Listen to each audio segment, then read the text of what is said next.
छत्तीसगढ़ी व्यंजनों में कितनी विविधता है और उनकी मुख्य सामग्री क्या है? बिल्कुल। और जो एक बात उभर कर आती है वो ये कि ज्यादातर चीजें चावल आटा, गेहूं आटा और बेसन इन्हीं के आसपास बनती हैं। सही कहा। तो चलिए इसी को थोड़ा और गहराई से देखते हैं। हाँ, शुरुआत करते हैं चावल के आटे से। अब देखिए, एक ही चावल के आटे से कितनी अलग अलग चीजें, जैसे चीला और फरा, ये तो नमकीन हो गए, रोजमर्रा वाले। हाँ, रोजमर्रा वाले। और फिर है ए रसा, ये मीठा होता है, चावल आटे और गुड़ से बनता है, और खासकर मतलब दीपावली या होली जैसे बड़े त्योहारों पर। ये दिलचस्प है कि चावल यहाँ कितना अहम है। शायद यहाँ की खेती को दिखाता है। हो सकता है। और कैसे एक ही चीज से मीठा भी, नमकीन भी और अक्सर त्योहारों से जुड़ा हुआ, जैसे छीला हरतालिका तीज पर बनता है। सही। और एक और अनोखा व्यंजन है बासी। ये पके चावल या मांड से बनता है, रात भर पानी में भिगो कर रखते हैं और अगले दिन खाते हैं। हाँ, गर्मी के लिए तो ये बहुत ही बढ़िया माना जाता है। बिल्कुल।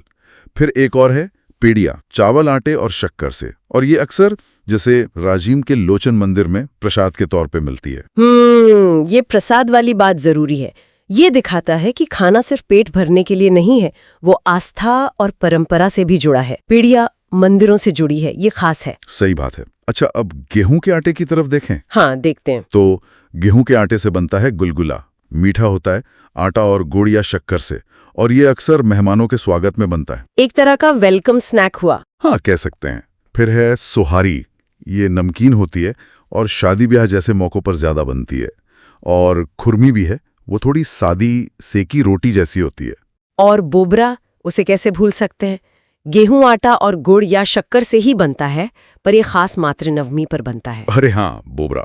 तो ये सब उदाहरण यही दिखाते हैं कि हर व्यंजन सिर्फ एक रेसिपी नहीं है, वो किसी न किसी रस्म या अवसर से जुड़ा है।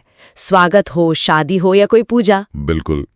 अच्छा, कुछ व्यंजन ऐसे भी हैं जो चावल और गेहूं दोनों के आटे को मिलाकर बनते हैं। हाँ, जैसे पपची या पपच भी कहते हैं।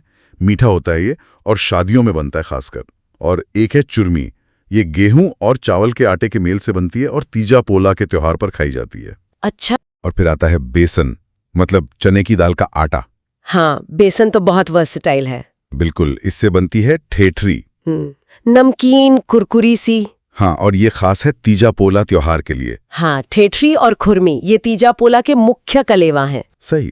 भजिया तो खैर हम सब जानते हैं, मेहमानों के लिए बनता ही है।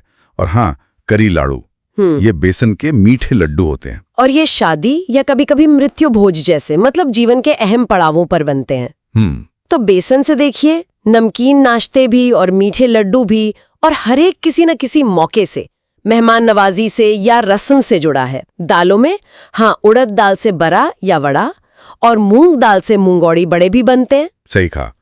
इनके अलावा भी कुछ और अलग तरह के व्यंजन हैं, जैसे बफौरी।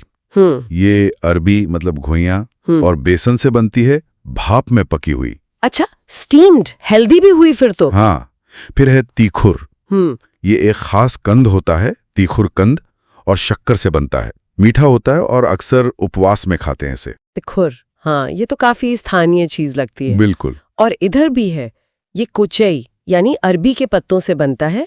इसका स्वाद थोड़ा खट्टा सा होता है। वाह, पत्तों से भी व्यंजन। और हाँ, लाटा, इमली, नमक, मिर्च, धनिया से बनी, इसको कह सकते हैं देसी लॉलीपॉप। ये स्थानीय सामग्री का इस्तेमाल वाकई ध्यान खींचता है। जैसे तिखुरकंद और कुचई के पत्ते, ये सिर्फ क्षेत्रीय जैव विविधता ही नहीं दिखाता, बल्कि ये भी बताता है कि लोग अपने आसपास की चीजों का कितना रचनात्मक इस्तेमाल करते हैं खाने में। हाँ, ये व्यंजन जमीन से जुड़े होने का एहसास दिलाते हैं।